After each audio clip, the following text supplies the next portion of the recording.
Hi everyone, my name is Kyle Nee and I'll be your instructor this semester for Calculus 2.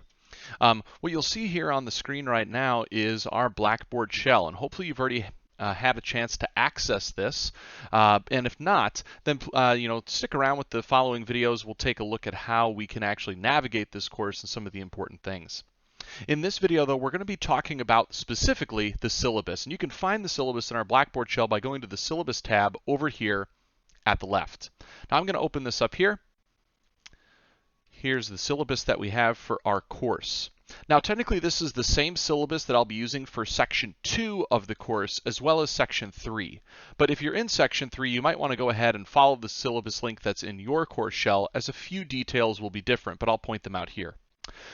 First off, the main thing that I want to note is that if you need to get a hold of me at any point, one of the easiest ways to do that is to email me. You certainly can call my office, but I'm just not going to be there throughout the summer, so email is the best way to get a hold of me. I also have office hours. Now for section 2, office hours are going to be Monday through Thursday from 10 a.m. to 11 a.m. And if you're in section 3, they'll run from 11 a.m. to 12 p.m.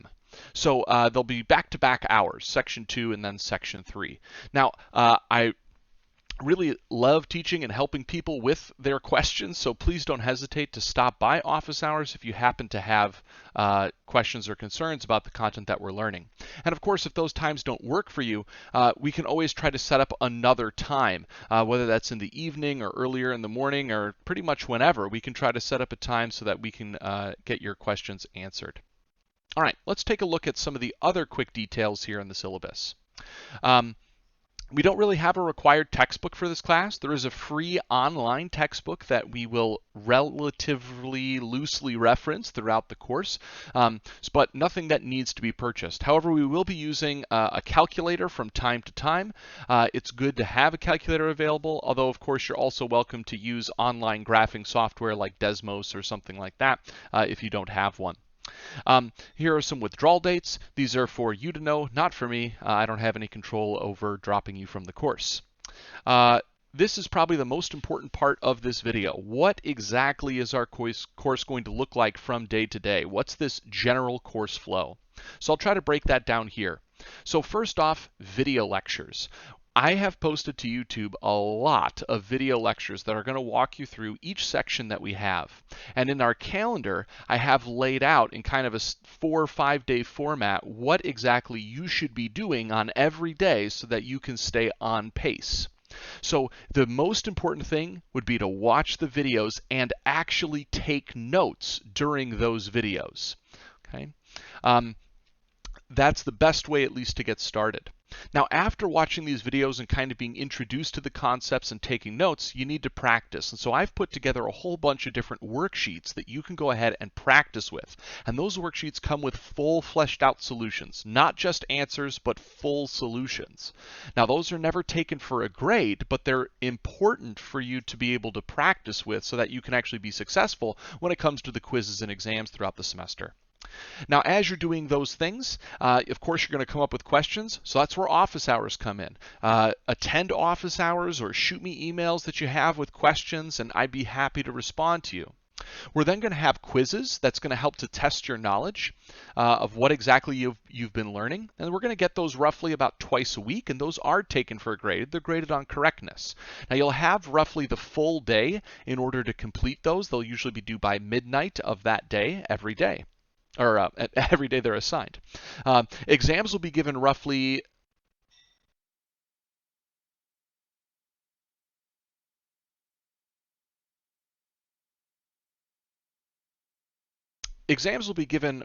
every, this says 4 weeks, I need to go change that, but this is roughly every 2 weeks exams will be given. So we'll kind of have week on and a week off in terms of our exams, because we have a lot to cram into this one summer semester. And those will need to be finished within a specific time limit. Whereas quizzes, you kind of have the whole day. For exams, you're typically going to have about 90 minutes. Then at the end of the semester, there'll be a comprehensive final exam. And so it's important that as you're working through this course, you stay on pace. That is one of the biggest things. The moment that you start to fall behind in a summer class, it makes it extremely difficult to try to catch up.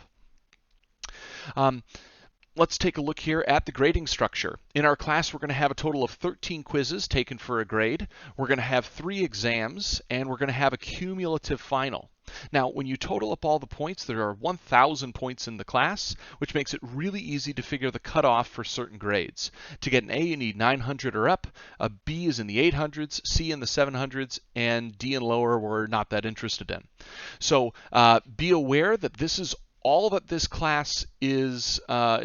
Its grades are based around. It's a pure straight point scale. So earning 1 point on a quiz is just like earning 1 point on the final exam. And so getting the points at any moment that you can is extremely important. You'll notice here that quizzes are going to compose, 23.4% of your overall course grade. And so they're very, very important to attempt to do well on. And we'll talk more about the specifics of quizzes and exams and the final in a separate video.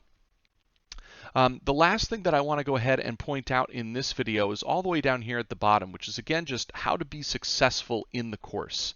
One of the first things that's important is come to class, or essentially what that means here is actually watch the videos on the days that you're supposed to watch them. Again, staying on pace is crucial.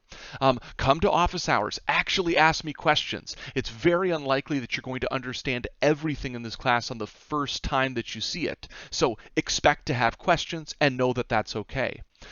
Complete the recommended homework or those practice worksheets as well as the quizzes. Practicing is crucial. If all you do every week is just the quizzes, you are not preparing yourself well. Do quality work. Don't just try to throw things together at the last minute. Ask as many questions as you can. It's never a bother. Send me hundreds of emails. I'm totally okay with that. Try to find classmates who you can possibly work with, whether that is that you know somebody else in the class, or you find somebody else in the class, maybe you meet up during office hours. It's always nice to be able to have someone else to bounce ideas off of. And you're free to work with other students on quizzes in our class as long as you're presenting your own work. And again, more on that in the quizzes and exams video. The other thing is that it's generally recommended in all courses that you spend a minimum of 2 hours studying for every 1 hour that you spend in class.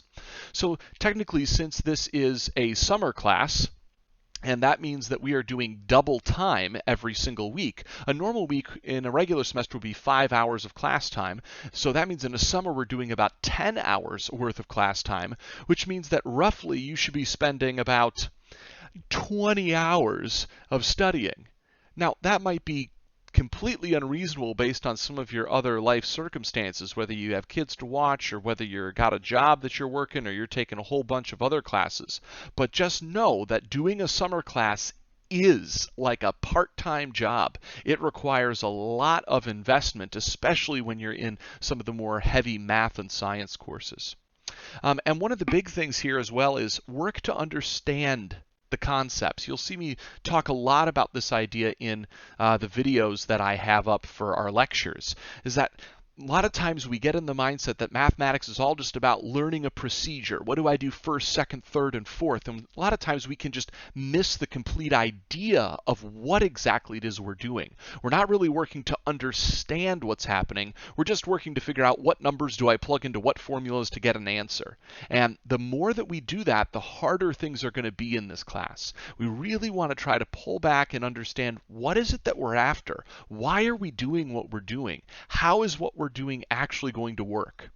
And so the way that you can really help to bolster this again is to recognize, as I state down here, that mathematics is not a spectator sport. You will not be able to just watch the videos that I have and instantly be good at the content. You have to put in the time to practice, to rehearse, to review consistently, so that way you can really feel confident in that you have kind of owned the content yourself and that you can communicate it clearly.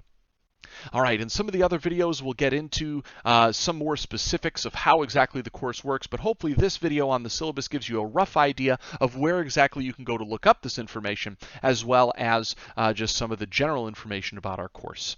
I look forward to a great semester with you. Be sure to watch the rest of the videos.